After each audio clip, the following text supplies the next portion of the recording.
Buenas noches.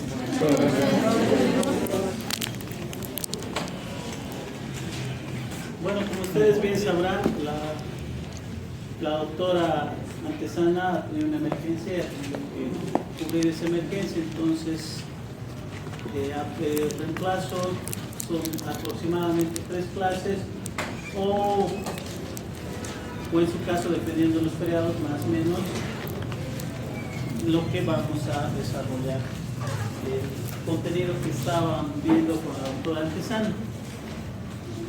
Paso a presentarme. Mi nombre es Albert Valdivia Chacón, soy un profesional abogado, trabajo en la firma del doctor José Bankovic. Tengo experiencia en varias instituciones públicas, también he sido director de carrera en una universidad privada y he dicto clases en varias universidades privadas como la Simón y Patiño, la UNITED, la Universidad del Oriente y la Universidad de La Unión, la Universidad de Oruro.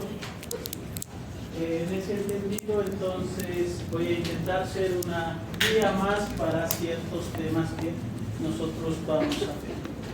Pero por la cantidad de estudiantes que veo es complicado trabajar estos temas y además por la materia que ustedes están llevando, que es taller colectivo, y creo que ustedes tienen ya armados grupos de trabajo en los cuales van a ya avanzar en el tema de la elaboración del protocolo de investigación.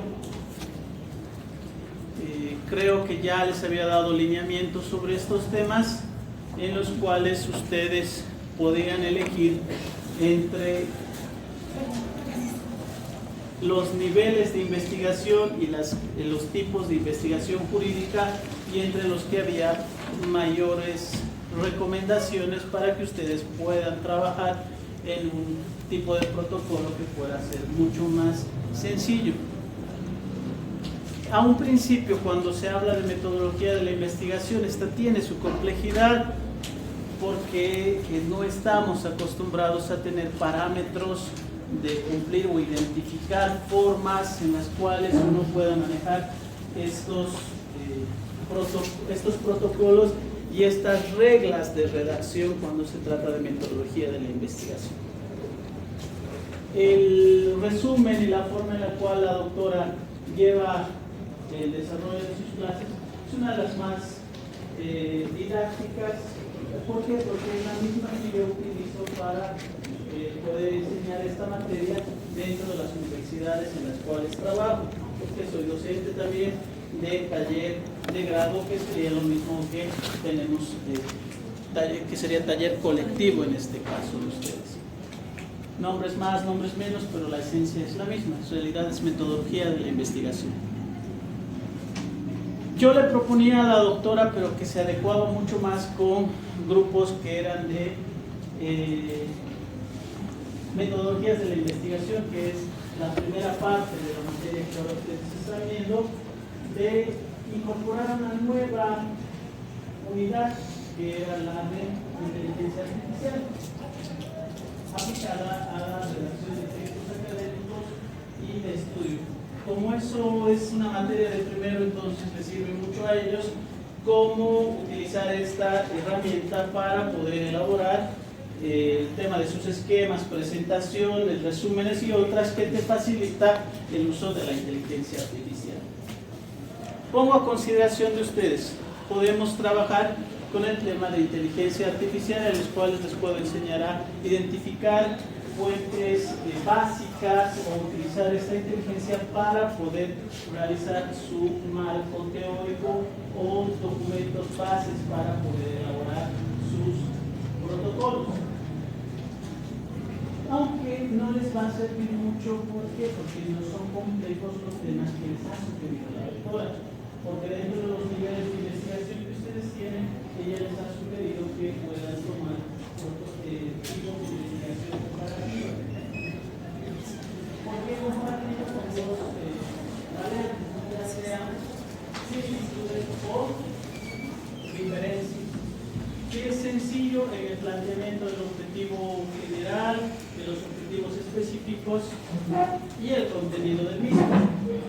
Ahora, la consulta es clara con ustedes. ¿Quieren trabajar en estos protocolos o vemos también inteligencia artificial? Entiendo que no va a ser esencial para ustedes ver, sino que el avance de sus protocolos como evaluación final.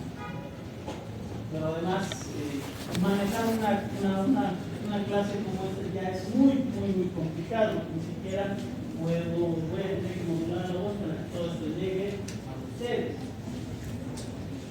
Por eso les cedo la palabra para que me digan cómo trabajamos, porque además la doctora me había dicho que algunos de ustedes pueden trabajar remotamente vía virtual, en el cual ustedes muestran sus avances, les hagan los comentarios sobre estos avances que ustedes tengan. Dicho esto, entonces les cedo la palabra a ustedes para ver por la materia, en realidad, porque a los de metodología, a los de métodos y técnicas de investigación, como una herramienta para el resto del avance de las materias, sí les servía a ellos.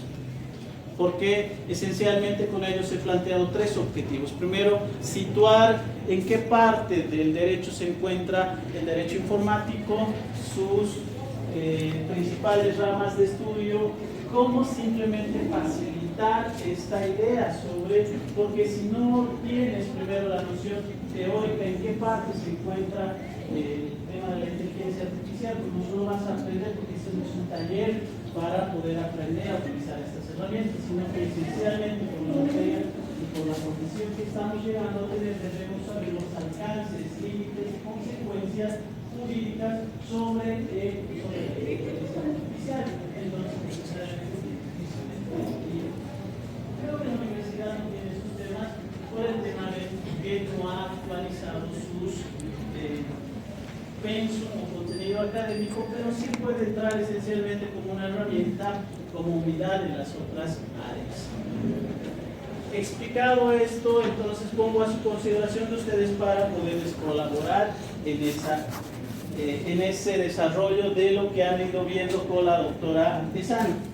Tienen la palabra, tengan la gentileza de levantar la mano, por favor.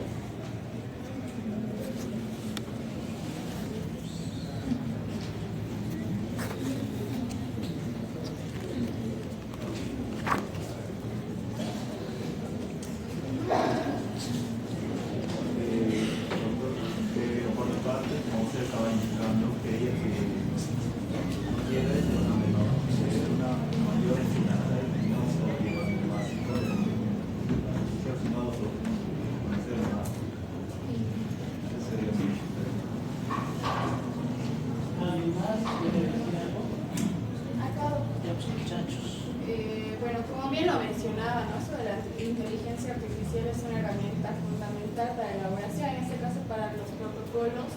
Pienso yo desde mi punto de vista que sí sería una buena opción el aplicar la inteligencia artificial y de que nos dé los parámetros para que nosotros podamos recurrir a la información mediante el uso de la IA, ¿no?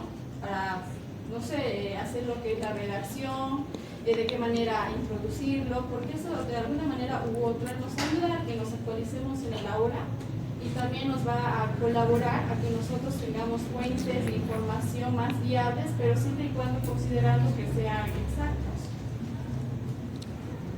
Perfecto. ¿Alguien más tiene algo? Sobre la inteligencia artificial que se va a implementar, se puede implementar fuera de la jurisdicción de Bolivia, o se va a adecuar a todo lo que está en el conocimiento global. Lo que yo hago hincapié es en el tema de una herramienta que permite clasificar, verificar la información y el producto que nosotros tenemos y obtenemos a través de las distintas plataformas que existen de inteligencia artificial. pero como les digo, hay una limitante, son muchos. O sea, incluso, por ejemplo, conversar y desarrollar la materia ya se complica. Me da terror, por ejemplo. Estoy acostumbrado a trabajar con máximo 35 estudiantes porque es más fácil en realidad. Incluso hasta cuando estaba en posgrado, 50 ya era mucho, por ejemplo, porque revisar textos ya complica. ¿En qué temas se han quedado? ¿Ya están en la elaboración? En la elaboración tenían que decidir los muchachos en qué tema querían hacer, ¿no? Sobre el divorcio, sobre el matrimonio, y tenían que ir ya investigando acerca de qué iban a ser diferencias o similitudes acerca de esos dos temas.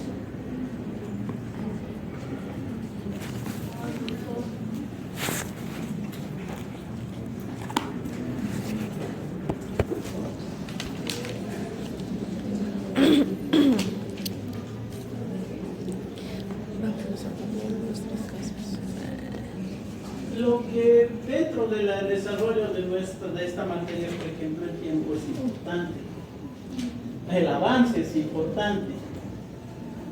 No obstante de cómo está, cuando alguien está acostumbrado a plantear un protocolo, ya le es mucho más sencillo plantear estas cosas. Pero cuando, como les decía, cuando no tienes esa experiencia, que la van a adquirir cuando estén inmiscuidos, por ejemplo, con el ejercicio de la profesión, les va a parecer tan normal que van a poder identificar temas que parecieran de investigación. En este momento, aun cuando tal vez muchos de ustedes sí ya tienen la práctica, dependiendo, pero no son la generalidad, ya pueden identificar estos temas. Y necesariamente para alguien investigar debe estar inmiscuido en el campo que se va a tomar como base de investigación. ¿Cómo puedes plantear algo que, por ejemplo, recién estás comenzando? Claro que por eso yo les sugería a mis estudiantes que tomen un tipo de investigación, ya sea histórico-comparativa o descriptiva. ¿Por qué? Porque te permite construir un manual de un tema que tú quieres estudiar, porque el descriptivo te permite descomponer el objeto de estudio en la mayor de las partes posibles para exponer el resultado, y el resultado es eso, o sea, todo el estudio y la sistematización de un problema de investigación, sea esta una institución jurídica, un problema jurídico u otro. Ahora, como ya han llevado todas estas partes, la doctora esencialmente me pidió que definan esto porque les va a pisar el tiempo. No obstante de la complejidad que no se ve, les he dicho, sí va a tener porque ustedes van a comenzar a redactar esto. Y como ya han visto los distintos niveles de investigación y los tipos de investigación jurídica, sugería que ustedes puedan optar por estos dos temas, esencialmente. No proyectiva, no propositiva, no diagnóstica. ¿Por qué? Porque primero que nada la proyectiva es plantear una modificación normativa de algo y para eso también lleva su grado de complejidad.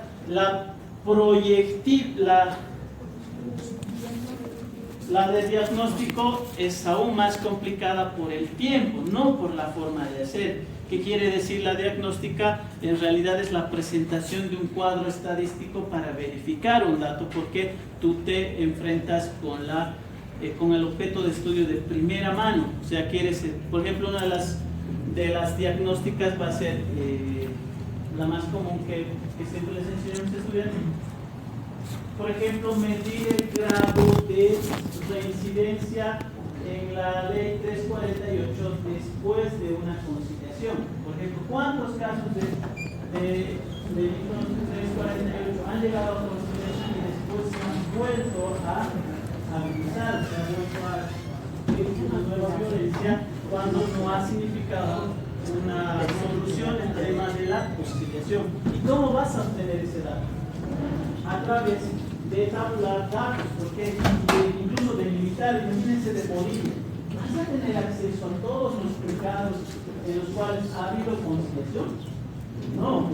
De Cochabamba, también es titánico el trabajo que tendrías que tener de todos los juzgados que han atendido temas de la ley 348. Delimitar mucho más todavía, solo acercado aquí de Ecuador, entonces ya son otros 3 o 4 juzgados, que cada uno causa que al final, ¿cuál va a ser tu producto? Que dependiendo de las causales. Incluso van a haber más variables que van a hacer dificultar ese tipo de investigación, como por ejemplo el COVID. No vas a tomar el tema el lapso, por ejemplo, puedes decir desde la implementación de la ley 348 o solo desde las últimas dos gestiones, de las tres gestiones, comparar cómo han sido, porque al final tu resultado va a ser eso.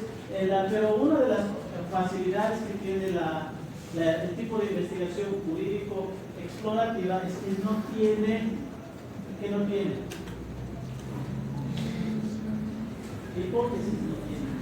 ¿Por qué? ¿Por qué no tiene hipótesis? Porque el resultado mismo es el que se encuentra como el resultado de la investigación. Porque si vas a medir en este caso el grado de reincidencia después de la conciliación, es eso como producto. Esto va a ser base para plantear otro tema de investigación, que va a ser, por ejemplo, propositivo, va a decir, no hay que quitar el tema de la conciliación o hay que poner límites a la conciliación, pero ya va a ir como fruto para una siguiente investigación que puede ser propositiva, pero que estos datos aportan. Por eso la complejidad de que no se lleve y no se recomienda un tipo de protocolo de investigación de un tipo de investigación jurídico diagnóstico. Y les digo, por ejemplo, esto también puede tener muchas más variables. Por ejemplo, en el tiempo del COVID, ¿qué ocurrió? Hubo una cuarentena. Y en la cuarentena, por ejemplo, hubo un fenómeno. Muchas familias llegaron a separarse después de esa convivencia obligatoria porque no sé qué habrá ocurrido. El mundo está. Y no son los mismos los datos, por ejemplo, después del COVID que en otros tiempos antes del COVID o después del COVID. Ha cambiado la forma. En realidad, un tipo de investigación diagnóstica lo que general son cuadros estadísticos y este es el porcentaje de conciliación o el porcentaje de reincidencia que ha provocado. Es una buena institución jurídica que permite procesalmente atacar el tema de la violencia. ¿Ven cómo se complica? Pero si eligen los que les ha sugerido la doctora cuando se trata de un tipo de investigación jurídico-comparativa, se hace mucho más sencilla, porque incluso hasta el planteamiento del objetivo general parte, si es que es realizar una comparación o presentar, ustedes además ya están familiarizados con la taxonomía de Bloom, o sea, los objetivos deben terminar siempre en infinitivo, pero incluso estos objetivos van a tener distintos niveles. Hay objetivos primarios, hay objetivos compuestos. Por ejemplo, ¿cuál es la diferencia entre analizar y clasificar?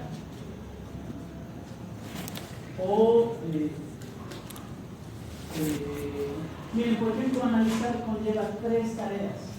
La primera, para analizar vas a tener que clasificar, separar y recién hacer un análisis. Pero si solo clasificas, no separas. Por eso hay objetivos que van a tener más tareas y menos tareas. Por eso es importante revisar la taxonomía del Bloom y comenzar, por ejemplo, por lo que la doctora les había explicado. Y deben de definir, por ejemplo, para que no haya choques de dos tipos de protocolos, porque van a tener que plantear, por ejemplo, la comparación entre distintos países, ya sean Chile, Argentina u otros, para que por lo menos los trabajos sean diferentes. Hasta aquí, por favor, doctora, buenas noches. Buenas noches. Mi nombre es Albert Valdivia, entonces le cedo la palabra antes de continuar con la clase. Gracias. El doctor, mi papel era presentarlo, pero ya se ha presentado solo. Entonces vamos a escuchar, porque la doctora me ha pedido la asistencia, porque estas clases las necesitan ustedes para mejorar sus planteamientos, ¿no es cierto? La tarea que les toca hacer dentro de la investigación a realizar.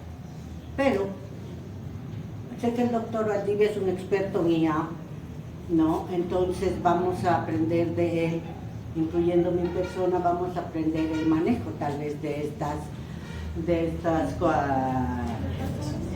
de estas son plataformas en realidad, doctor. Herramientas nada más, ¿no? Pero son útiles, tremendamente útiles, pero no totalmente fiables. ¿Coincide? Coincido plenamente. Salvo algunas que ya han salido últimamente, ¿no? Más que el ChatGPT o el Gemini. Entonces, sí, hay, pero para la investigación hay demasiado, ¿no? Tenemos un vasto campo en eso. Más allá, no soy experta en el caso, pero sí las utilizo.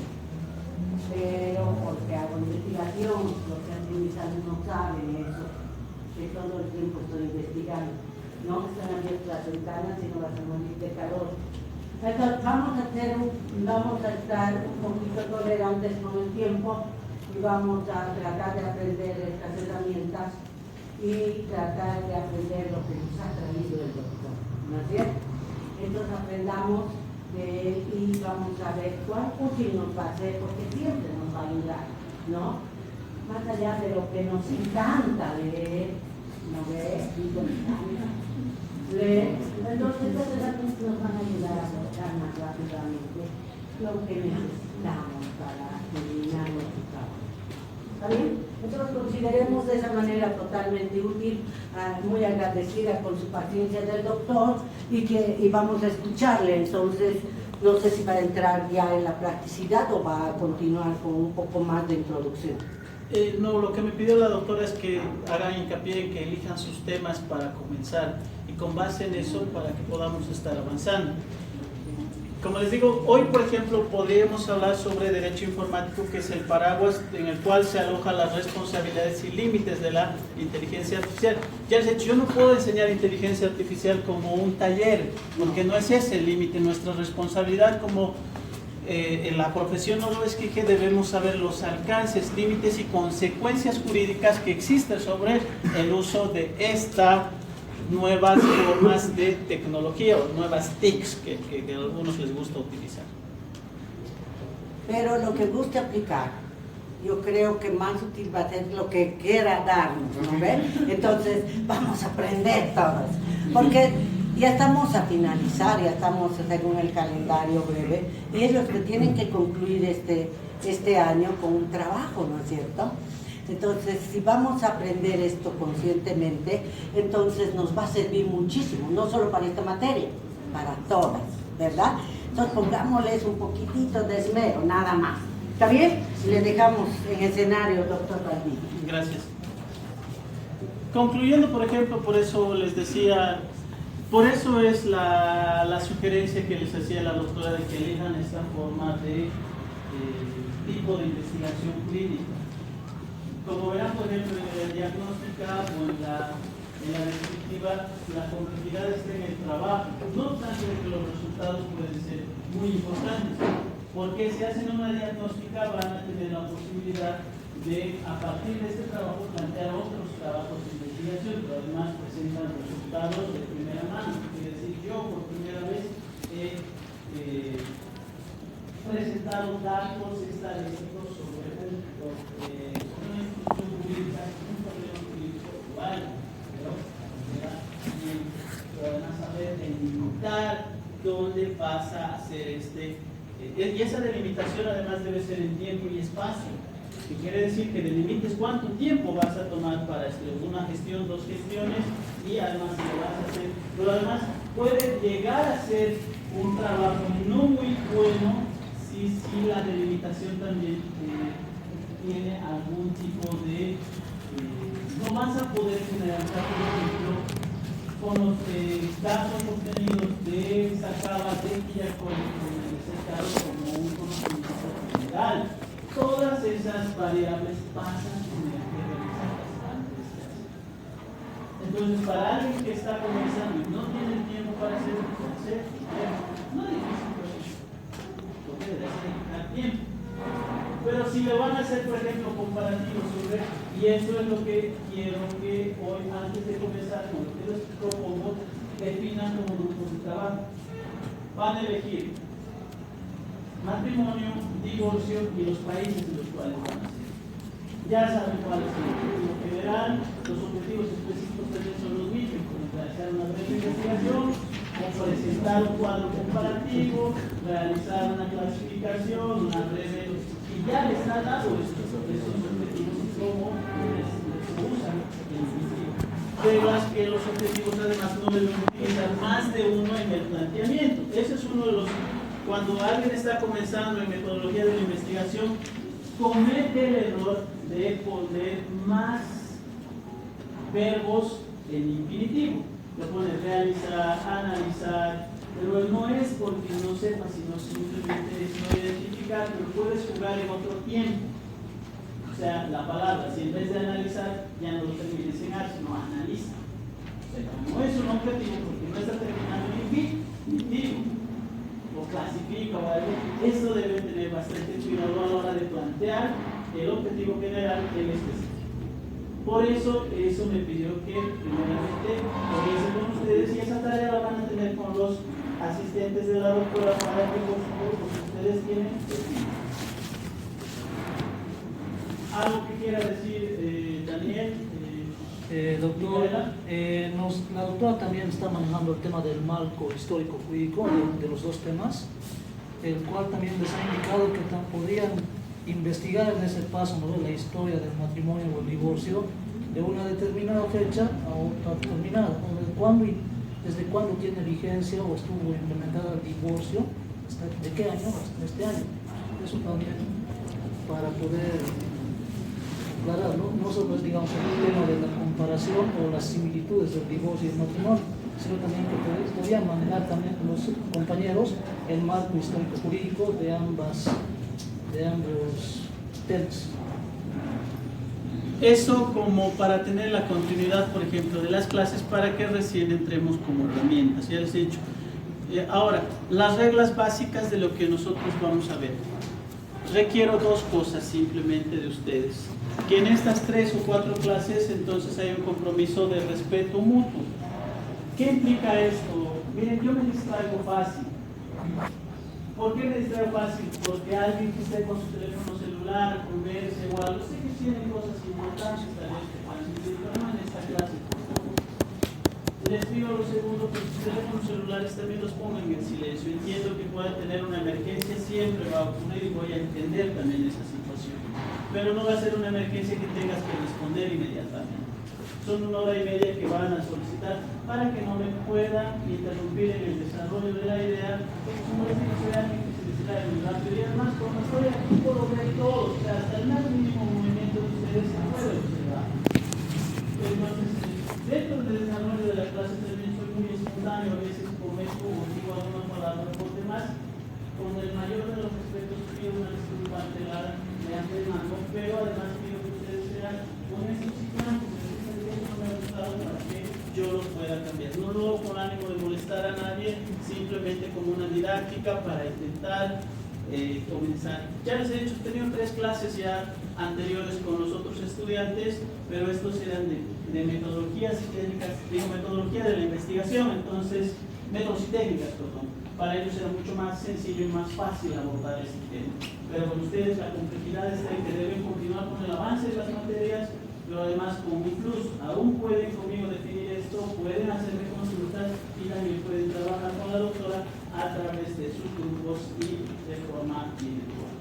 Entonces hay posibilidad de avance. Segunda las reglas que yo les voy a pedir en el tema del manejo de estas tareas. La doctora me ha pedido, por ejemplo, que las tareas no sean básicas. Como ha habido una evaluación del segundo parcial, creo que no ha sido muy satisfactorio. Ustedes harán la evaluación. Entonces me dijo, si ves que hay bastante interés y además voluntad de los estudiantes, podríamos ver de que 20% de esa nota puedan ser los trabajos que vamos a trabajar en estas clases. Pero si no veo ese interés, entonces va a ser tal vez mínimo ese porcentaje que podríamos aplicar para mejorar sus notas en el segundo o el parcial. Pero yo no les voy a dar una regla ni tampoco se los voy a dar fluido, porque simplemente voy a ser un facilitador de las ideas generales y básicas que se requieren para entender estos temas. el trabajo que les va a tocar a ustedes va a ser perfeccionar estas herramientas hacia la forma de desenvolvimiento que ustedes tienen. Simple, fácil. No tengo yo, por ejemplo, la clave para poder enseñar eso, simplemente soy un facilitador que ni siquiera entrar en mayor profundidad posible. Pero sí debemos de tener para que podamos manejar en un año que van a seguir varias materias que va a servir para eso y además, pues gradualmente muchos de ustedes van a continuar y se van a volver a ver con metodología de la investigación para presentar sus trabajos académicos. Y si alguien quiere abrazar el tema de producir académicamente textos y esos temas. Ahora, los trabajos que yo voy a dar, por ejemplo, van a ser individuales. Y una regla, yo no pido trabajos en computadora. La regla que yo pido son trabajos de controles de lectura con reportes escritos a mano en una hoja tamaño carta a mano. Solo una plana que debe contener, por ejemplo, todo el resumen del tema que les estoy mandando a ver. Y al final, con una opinión personal a modo de conclusión. ¿Por qué pido esto? Porque, primero que nada, se ha perdido el tema de, si me engañan en esto, también puede ser cuando diga a su chico, amigo o alguien que se lo sabe si se escribe. Porque es fácil ahora que, por ejemplo, ustedes entren a cualquier buscador y puedan solicitar cualquier prueba. Ustedes van a hacer un resumen incluso con varias fuentes y puede ser Ctrl+C, Ctrl+V y me van a presentar estos resultados. Pero como son tantas personas, claro que va a ser difícil que yo pueda corroborar el origen de ese producto. Por eso entonces lo que hago es que ustedes escriban, porque para resumir y condensar en una plana todo este producto vas a tener que resumir, porque ese es un trabajo intelectivo que implica que desarrollo. Ya ustedes en el último año deben tener esas habilidades. Y para fundamentar su posición, que además se basa en eso nuestra profesión, que son argumentos, tu argumento no va a ser sí, me pareció interesante, me pareció bonito o estaba mal. Eso no es un argumento, eso simplemente es una afirmación. Un argumento es por qué te pareció eso interesante, qué tema de esto, por qué no estás de acuerdo. Entonces, la opinión personal a modo de conclusión hace que ustedes desarrollen esa herramienta que van a utilizar el resto de su vida a la hora de estar en una u otra parte, ya sea en la acusación o en la defensa de cualquier área de repito, para que se entienda, tamaño, hoja, carta. La carta puede ser sábana, o cuadricular, cualquier cosa, y el interlineado es el simple, o sea, un cuadrito dejan y escriben. No pueden escribir en letras más grandes y más pequeñas porque es la regla. No necesito carátulas, solo su nombre y el grupo. Si alguien quiere ponerle mayor creatividad, perfecto.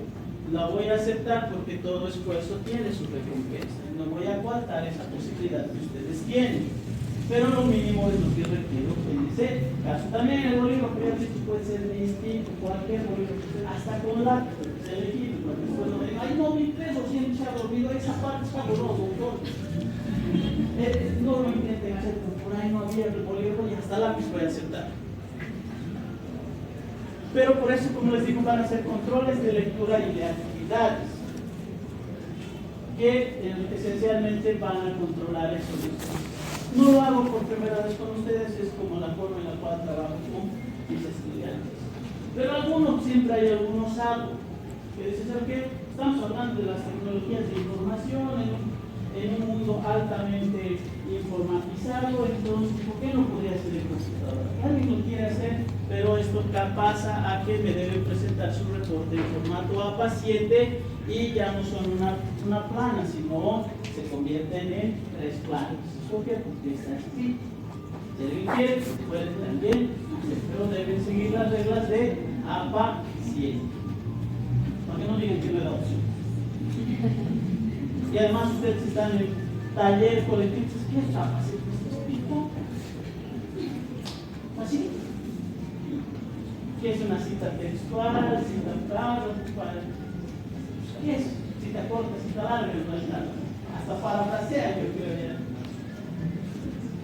No, no crean. Por ejemplo, yo cuando enseño esto siempre les he recomendado a mis estudiantes utilizar solo dos formas cuando estás comenzando, que es la cita larga, que son más de 40 palabras, la haces en par.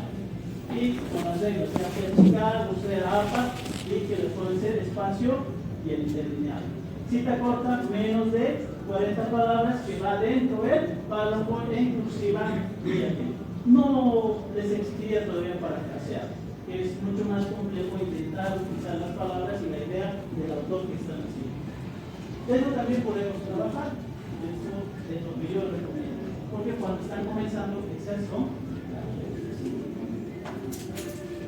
Para trabajar con las herramientas que nosotros tenemos en inteligencia artificial, voy a pedir que por favor se traigan un teléfono celular, estén liberando espacio en sus teléfonos celulares. Entiendo que más o menos casi todos tendrían, y los que no tienen va a ser muy difícil, pero liberen espacio e instalen la aplicación Notebook Google, que es una de las mejores para estudiar y plantear, y en esta vamos a trabajar. Así para que llegado el momento justo no he podido liberar el espacio, estoy con anticipación pidiéndoles que puedan liberar espacio y también puedan reservar la compra de algunos megas o datos para que podamos ver esto.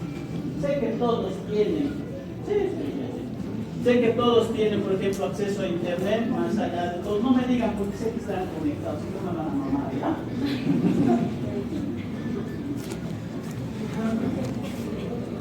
Quiero alcanzar 3 objetivos más con ustedes. El primero, una breve ubicación de qué es el derecho informático y sus principales temas de estudio, para que ustedes ubiquen cuáles son los alcances, cuáles son los temas más relevantes, que tal vez ya los hayan visto en alguna otra materia dentro de la facultad, y si no las han visto les puede servir como conocimiento general para profundizar dentro de esto. Segundo, la inteligencia artificial como teoría, alcances, métodos y formas de uso. Y tercer objetivo, la inteligencia artificial como uso de herramientas, o sea, ya para irnos a casos prácticos, como encontrar fuentes de información, cómo realizar mapas mentales, cómo redactar con inteligencia artificial, que van a ser el último objetivo. Esos son los 3 objetivos que yo les planteo trabajar en estos días que nos va a tocar y que tengo el placer de compartir con ustedes. Pero no es como solo soy un facilitador, voy a darles material adicional que ustedes van a tener que aprovechar o no.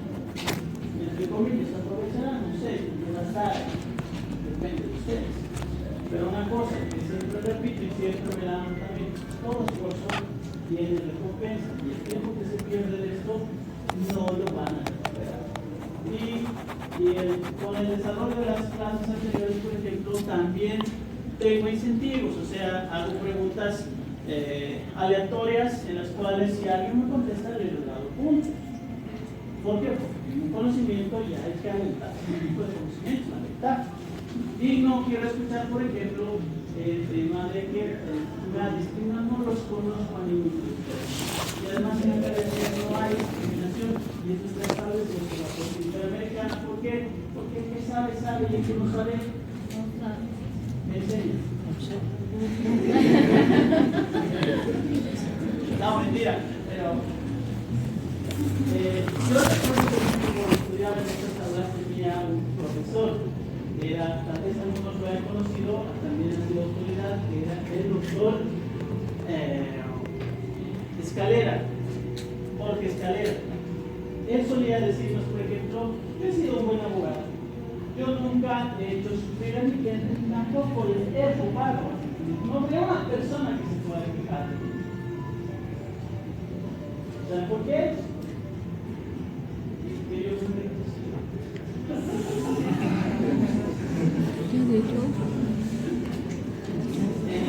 y créanme, por ejemplo, que esa es la única forma, porque no vas a conseguir justicia. Y además, cuando ustedes estén hablando en ética del ejercicio de la profesión, no es la que siempre está sobre un catálogo ético de cómo vas a ejercer la profesión. El derecho es una de las profesiones de alta peligrosidad. ¿Crees que en esta profesión no te vas a ensuciar? ¿Crees que vas a tener principios? No es así, porque en realidad es caminar sobre un cuchillo afilado. Sí o sí vas a tener, no, todos quieren que los defiendan, pero nadie quiere meterse en el fango de la defensa. O sea, todos creen que tienen el derecho a la defensa. Todos tienen derecho a que los defiendan en las distintas, sea en la laboral.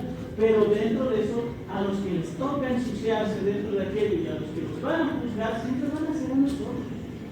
Ese es el verdadero debate ético que debemos tener. Pero vamos a hablar también sobre lo ético a la hora de la información que nosotros tenemos. A veces me distraigo con estos temas que también son importantes, pero cuando la próxima vez que hable sobre ética, no hable sobre el catálogo simplemente de principios. No es eso la ética ni el debate profundo de aquello, sino es el debate en el cual nosotros vamos a ver si de verdad es el compromiso que tenemos de ejercer esto y no te mientas. Hasta aquel que vaya a esquivar distintas áreas del derecho va a tener que ver conflictos. La base de nuestro trabajo siempre van a ser controversias. Y las controversias que son diferencias entre uno y otro. Diferencias laborales, diferencias civiles, diferencias administrativas. Y en el caso no todos van a ser simples, sino van a ser complejos. Ahora, calculemos el tiempo que tenemos para que podamos hablar sobre. Bien, el pizarrón nos va a alcanzar para que yo les pueda hablar, porque tengo que ir al medio para hablar sobre esto. El mundo ha cambiado tanto en estos. Un dato estadístico nos dice que el mundo ha dado un salto cualitativo, lo que ha progresado en 200 años o en los últimos 300 años. Ha sido mucho más en estos últimos 30 o 40 años. La humanidad ha dado un salto tecnológico en la forma en la cual vive, aprende, se entretiene. ¿Cuál es el elemento que esto ha cambiado? La informática. Ha cambiado completamente nuestra vida. Pero y estas nuevas relaciones que han tenido, por ejemplo, la definición básica de derecho, ¿cuál es? Es la ciencia que estudia los principios, valores, son las normas que regulan la conducta del hombre en sociedad. Ahora, pero esa conducta del hombre en sociedad siempre ha estado ligada a dos elementos, la economía y la historia. La historia y la economía siempre van a explicar estas relaciones sociales. Por eso que siempre las instituciones jurídicas en el tiempo van a cambiar. En un determinado tiempo la esclavitud era normal, ¿no? Era normal que ciertos grupos no tengan derechos, los indígenas, las mujeres, los niños, los adultos mayores, las personas con discapacidad, los grupos LGTB, o sea, grupos que no estaban dentro de esto por determinado tiempo. Por eso es el tiempo y el espacio que han estas relaciones. Pero ahora ha cambiado, hay un fenómeno que tampoco se ha tomado en cuenta y es la inclusión de la informática en las relaciones personales. ¿Y qué es la informática? La informática viene del francés informatique, que sería información procesada o información procesada. Tiene dos elementos esenciales para esto, que van a ser el ordenador o la computadora y la otra herramienta, el internet. Ninguna de estas no va a funcionar si no tienen estos dos elementos para que funcionen. El ordenador es un instrumento que procesa datos y termina los resultados a través de su procesador. Tienen dos componentes, el hardware y el software. El hardware, que van a ser los componentes físicos que tienen pantalla, procesador y demás chucherías. El software es la programación de esto que permite su funcionamiento básico. Ahora, ¿qué pasaría con una computadora si no tiene una conexión? Simplemente es un instrumento que te va a permitir procesar datos que tú los vas a cargar limitadamente. O díganme, por ejemplo, ¿qué pasaría con sus teléfonos celulares si hoy día desaparecen y mueren? ¿cuál va a ser su uso? ¿En qué se convierte?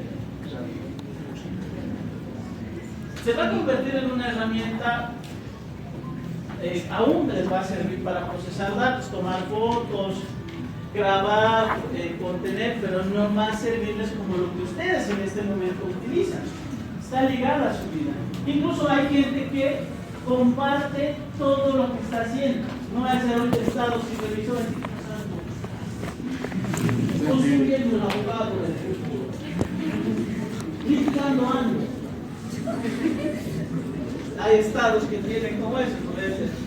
Hay gente que, por ejemplo, está ligada a sus redes sociales y los peligros también de este tipo de contenido que ustedes suben.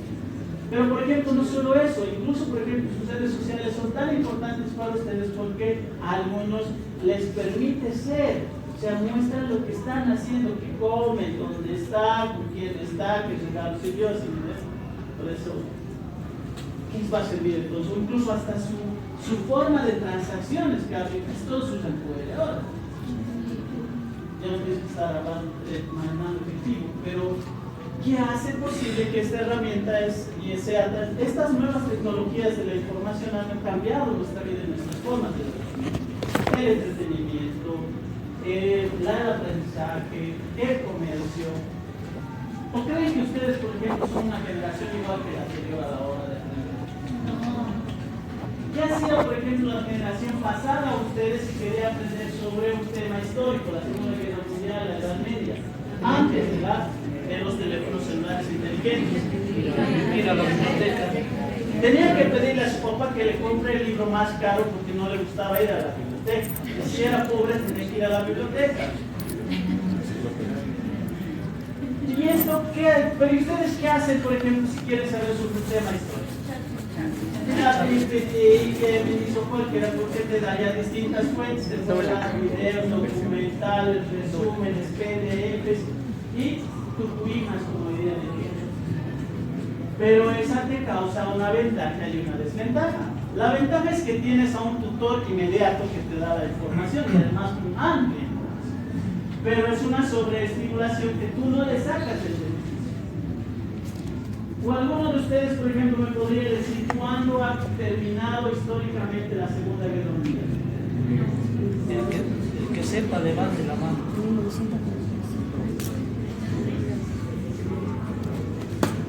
estoy seguro, pero creo que es entre 1935 y 1936. Claro, no, pero la fecha histórica lo que estoy estudiando. A ver, no saben, pero una generación antes que ustedes les va a decir, por ejemplo, que va a ser el 6 de agosto de 1945 y el 9 de agosto con el lanzamiento de las bombas de Nagasaki y Hiroshima. O, por ejemplo, cuál es un mito importante, por ejemplo, que constitucional han aprendido. ¿Cuándo comienza el constitucionalismo clásico o liberal? ¿Cuál es el evento histórico que comienza con esto? ¿Qué fecha es la Revolución Francesa? ¿Qué fecha? No les estoy tomando examen, sino es una evaluación de lo que para comparar, por ejemplo, cómo aprendemos. Y además ustedes deberían manejar por si acaso, porque este es un dato histórico que nosotros nos sirve para el constitucionalismo clásico liberal. Es el punto de partida para el constitucionalismo clásico liberal. Es el 14 de julio de 1789. Y el 14 de febrero de 1879, ¿qué ha pasado? ¿Qué ha ocurrido? Invasión chilena. Si no ves si le cambias el 7 por el 8, por ejemplo, te da ese dato. Y eso es el 14 de febrero también. Día de San Valentín. San Valentín. San Valentín no se ha bailado en Chile. Y ahora díganme, por ejemplo, cuál era la ventaja de las generaciones pasadas. Ellos procesaban mayor información y la tenían, y por eso sus procesos cognitivos les permiten resolver directamente estos conocimientos. Por eso es que cuando alguna vez les había preguntado a ustedes por qué no saben, ¿Por qué? Justamente porque ustedes son sobreestimulados y creen que toda esa información la tienen ya en una herramienta que siempre está en su bolsillo, en su cartera. Tienen hasta flojera de calcularlo cuando van a comprar al mercado. O sea, sí señora, dame una cuartilla de esto, del otro, ¿cuánto es? Sus padres o hermanos mayores lo calculan mentalmente, pero tú sacas tu calculadora, o mientes. Alexia, ¿cuánto Y esa dependencia que ustedes están teniendo es perder una habilidad sirviendo a la inteligencia artificial. La inteligencia artificial no te debe servir como el producto, sino te debe servir como herramienta. Y vamos más lejos incluso. En este momento, por eso les decía que ustedes me pueden tomar el pelo todavía por la cantidad de estudiantes que son. Puedo pedir un trabajo y no voy a poder verificar de todos porque el tiempo sería titánico. Pero ¿qué pasa, por ejemplo, con ciertos colegas que tienen instituciones públicas cuando les pedían que presenten informes, proyectos de ley o algo? Ya que investigue, entonces le lanza un proyecto, lo arregla y lo presenta directamente.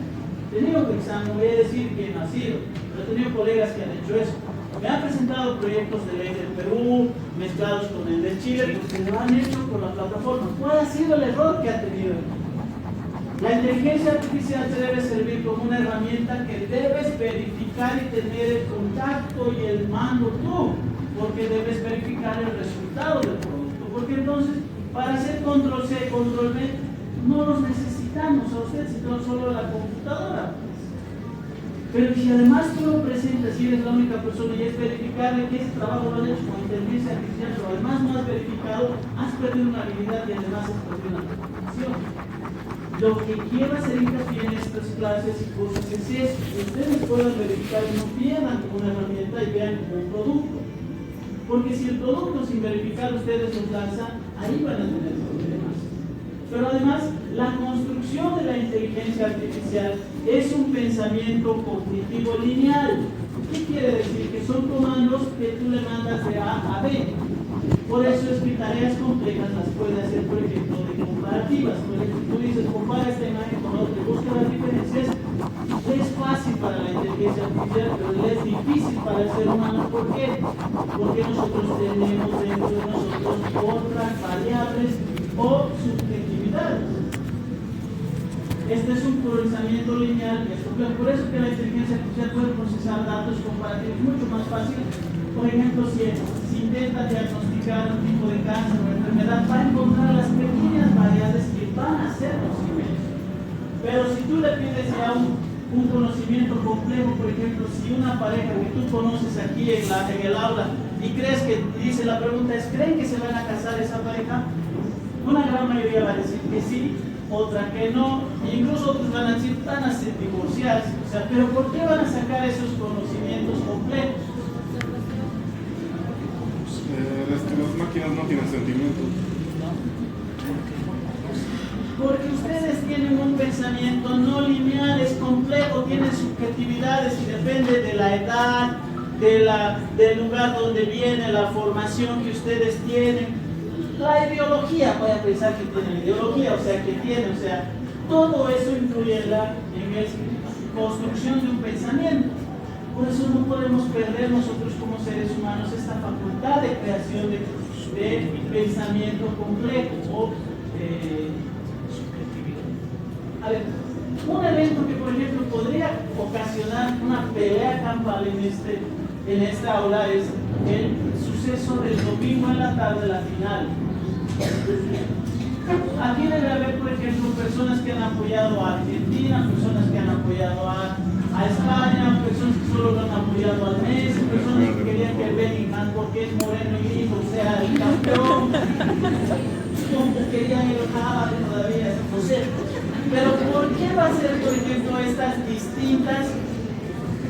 distintos resultados? Por la subjetividad, tienes algo que te gusta, algo que no te gusta. ¿Por qué tal vez tú no te gusta el Messi porque está o tiene la FIFA, no sé, o no tiene la FIFA? Pero son complejos. Ahora, pero si tú le pides un análisis, por ejemplo, a la IA sobre este tema tan subjetivo, ¿qué te va a dar? Te va a decir, por ejemplo, varias fuentes y va a citar a otras personas que han opinado sobre esto, pero no va a llegar a la precisión. ¿Cuál creen que del tema, por ejemplo, del día del mundial, del día domingo, cuál creen que va a ser el producto de mayor aceptación o el de mayor calidad? O sea, la opinión ya va a ser jurídica, histórica, de análisis. ¿Cuál creen que va a ser la más importante? ¿O cuál va a tener validez o aceptación?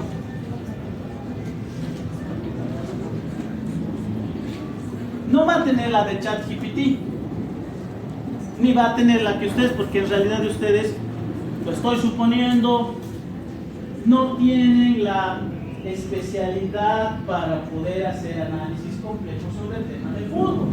O sea, no manejan datos históricos, no saben, o sea, pero ¿quién podría hacer una opinión válida, técnicamente especial, que sí sea válida? Es la de un analista deportivo que maneja datos. Él sí es una persona válida, o sea, esa es la diferencia. No debemos confundir un producto que es de simple opinión personal, porque tienes el derecho a la libertad de expresión, con un resultado, porque lo que se confunde mucho ahora es que lo que yo pienso vale. Lo que yo digo debe hacerse, yo pienso, es una de las frases más comunes, pero ya les he dicho, en la academia, por si acaso, sí existe discriminación. El que sabe, sabe. Y se nota además, y no hay niños, ¿no? Pero ahora, ¿qué pasa, por ejemplo? ¿A quién podrían considerar, por ejemplo, una voz válida en una opinión sobre el mundial y el resultado de eso? A Toto Arévalo, a Oscar Galdo. ¿Por qué? Porque son personas que sí tienen la especialidad de los temas. Pero ¿qué pasa, por ejemplo, si estas personas usan ahora la inteligencia artificial para sacar otros datos de otros analistas internacionales? O sea, el producto que ellos han sacado primero, el resumen que le han dado, van a corroborar estos datos y a partir de eso también mezclarlos con las propias subjetividades y conocimiento que tienen y se vuelve en un producto altamente especializado que puede ser aceptable. No va a ser aceptable aquel que tú le pidas a ChatGPT porque no puedes revisar ese producto. No sé si me hago entender.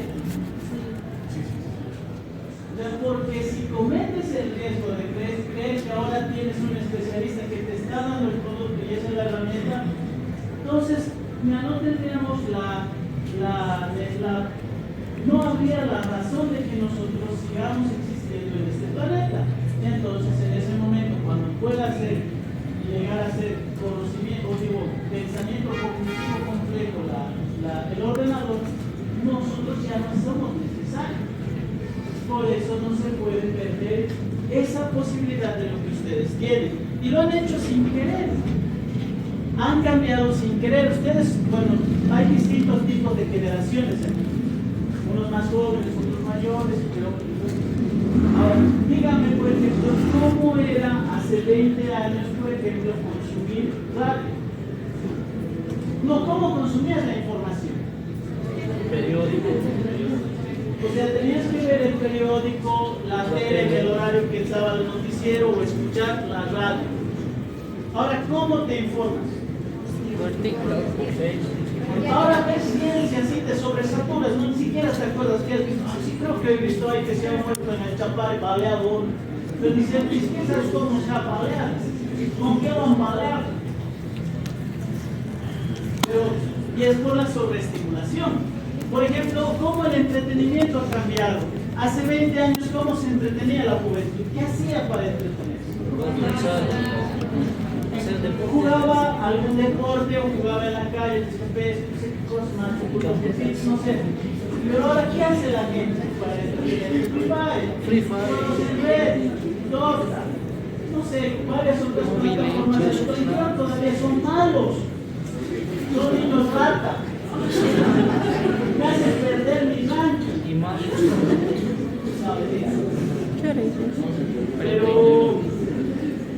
o sea, ven como por ejemplo el tema de la informática y las tecnologías de información han cambiado sus formas de vida y sin que ustedes se den cuenta han cambiado sus relaciones y estas relaciones jurídicas ocasionan que haya problemas complejos. ¿Y cuáles son esos problemas complejos ahora?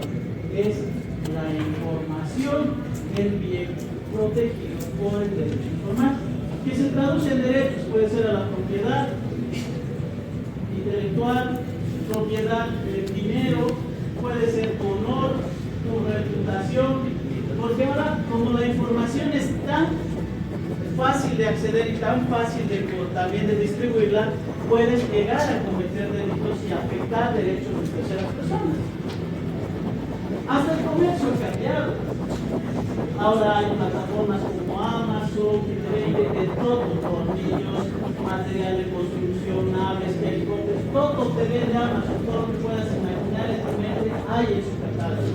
O Alibaba, y además no saben cuánto dinero genera, por eso una de las personas que se encuentra dentro del top de los multimillonarios es Jeff Bezos, que es el dueño de Amazon. Solo en 2017, cuando su servidor cayó, perdieron casi más de 30 millones en una hora, porque no funcionó esa plataforma. Imagínense, 24 horas funciona en el comercio electrónico.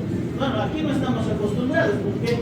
Pero en países de Europa o Estados Unidos, lo que pides te llega por correo y directo a tu puerta. Es lo que necesitas.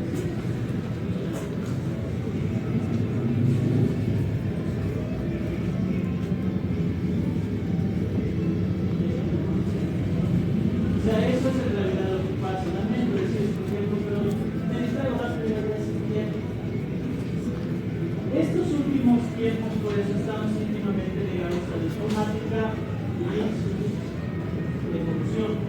Y estos dos componentes son, por ejemplo, el ordenador, que ha sufrido tanto ha adelantado, por ejemplo, ustedes tienen un ordenador que puede procesar información, que además ya por ejemplo, otros elementos como la cámara, la radio, puede manejar información dentro de ella. O sea, porque imagínense, por ejemplo, cómo eran los primeros ordenadores. Porque el primer ordenador, por ejemplo, históricamente es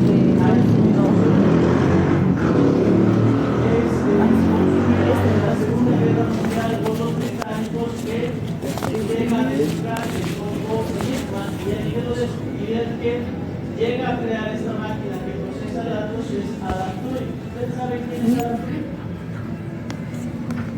¿Saben qué es el código Enigma?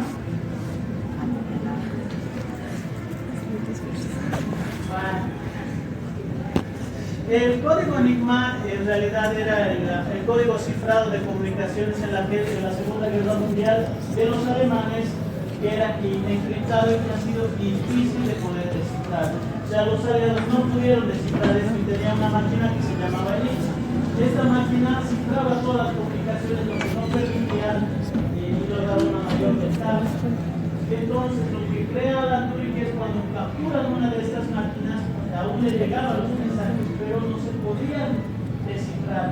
Crea un ordenador que llega a procesar toda esta información, pero aún procesando esta información permite cambiar las reglas de la Segunda Guerra Mundial y entonces permite el desembarco. Es el primer ordenador que para algunos softwares sería, pero además Alan Turing es alguien que cambia y es el precursor de la informática que hay en el primer ordenador. Alan Turing era un matemático, pero además era homosexual, y que además asume antes de él está la... ¿Por qué creen que Apple lleva, por ejemplo, la manzanita y la demás está mordida? Por dos razones.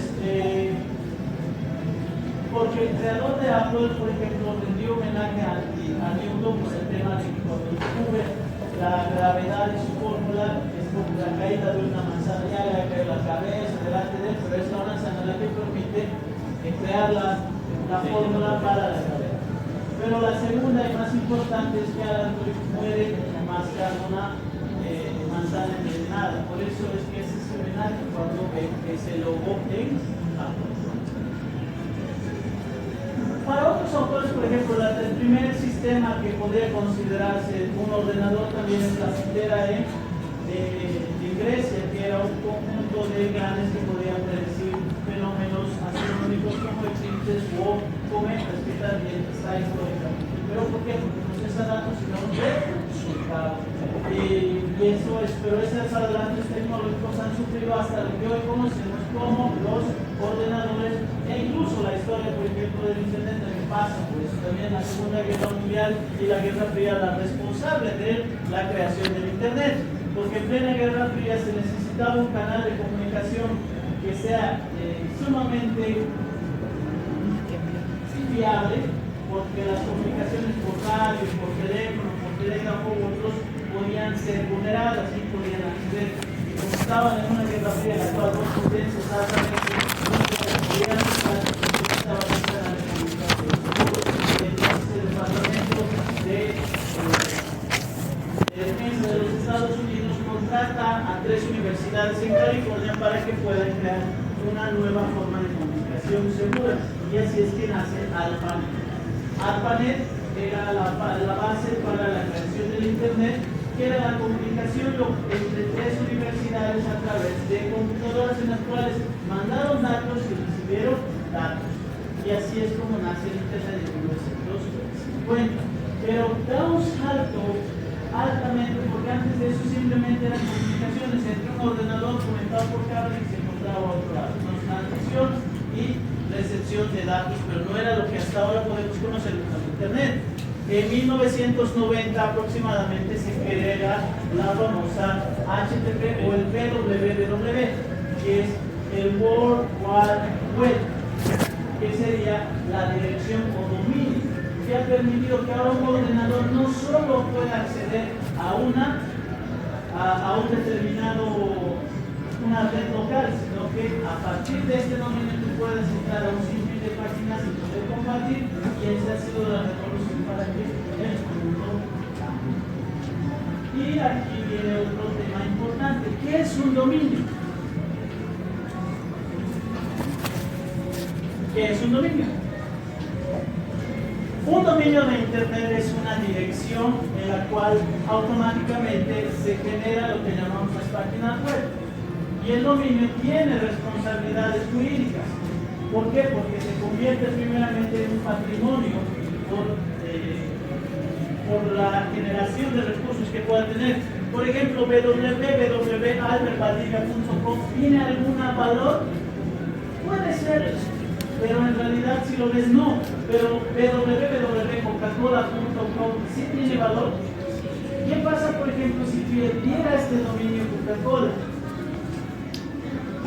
Por ejemplo, gran parte de la publicidad e información que cayó en terceras manos podría ser tergiversada porque el dueño de ese dominio podría utilizarlo con otros fines. Por eso es importante el valor de los dominios, que hay por si acaso dominios sumamente importantes como el de Google, el de Yahoo. Google, por ejemplo, tiene comprados más o menos 20 dominios, incluso hasta los errores. O sea, la verdadera forma de escribir gramaticalmente Google es Google con doble O. Pero a alguien no lee mal, no será cualquier cosa, pero le pone Google con una O más. ¿Qué pasa si alguien, por ejemplo, se hace del dominio y compra el dominio Google, pero con una sola O? Como un Google. También va a provocar problemas como los que se va a enviar a la gente a otro dominio. Por eso es que Google, por ejemplo, tiene comprado 20 tipos de dominios que son proveedores, con no sé qué, automáticamente te redirecciona a la página oficial que se Google. Ahora, dentro de esto, por ejemplo, está la ICANN, que era la Internacional de Asignación de Números y Direcciones, que ahora, por ejemplo, los países también tienen dominios. ¿Por qué es esto importante? Porque va a ser su primera tarea. No de otra forma de que ustedes aprendan esto. Y es lo siguiente. ¿Cuál es el dominio, por ejemplo, que Bolivia maneja? ¿Saben cuál es el dominio? El dominio se llama la terminación .com.go. Cada país tiene un dominio, .ar, .chile, .p, así sucesivamente. O sea, la terminación hace que un dominio tenga en un país. Por eso es que las grandes corporaciones también deben comprar en Bolivia su dominio de .com. Ahora, ¿cómo se compra esto? ¿Qué requisitos necesitas? ¿Cómo puedes perder estos dominios? ¿Qué son los dominios de primera generación, de segunda generación, de tercera generación? Si alguien te pregunta, ¿tú que eres abogado, cómo puedo ahora yo crear mi página web? ¿Cómo la sabes? ¿Alguno de ustedes sabe cómo, por ejemplo, en Bolivia se crea el dominio? ¿Cómo tienes un dominio? Bueno, en nuestro país, por ejemplo, quien maneja los dominios es la APSI, que es la Agencia Boliviana de Desarrollo. Espero la APSI, APSI, que antes dependía de la vicepresidencia del Estado, ahora creo que está con el Ministerio de la Presidencia o de Obras Públicas, pero es la que asigna los números o dominios. Y hay dominios, por ejemplo, de primera generación, de segunda generación y de tercera generación. ¿Cuál es el de primera generación? Es el .bo. ¿Cuál es el de segunda generación? Es el .bo.edu. O sea, que está reservado para las instituciones educativas. Y también hay otro que es el .org, que está para organizaciones. O sea, gobiernos municipales, gobernaciones, otras instituciones públicas que utilizan el dominio ORG, que es organización, .bo.org.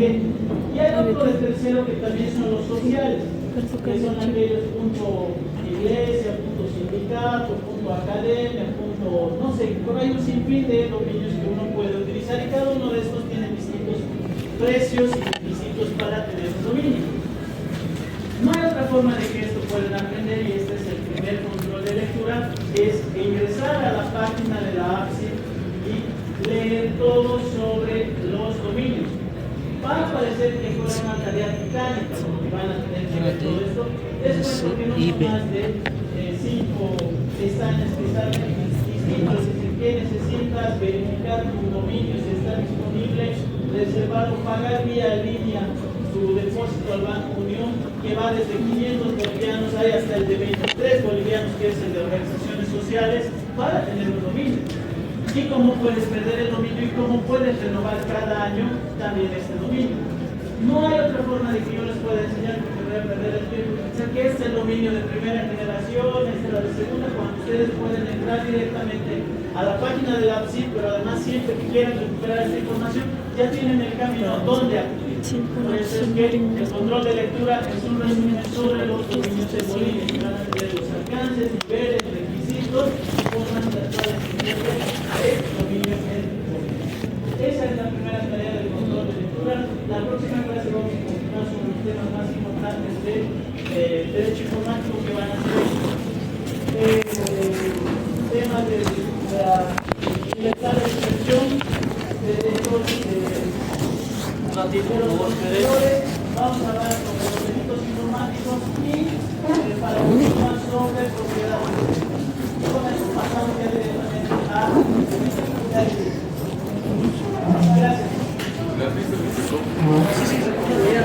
¿Quiénes tienen las listas, por favor?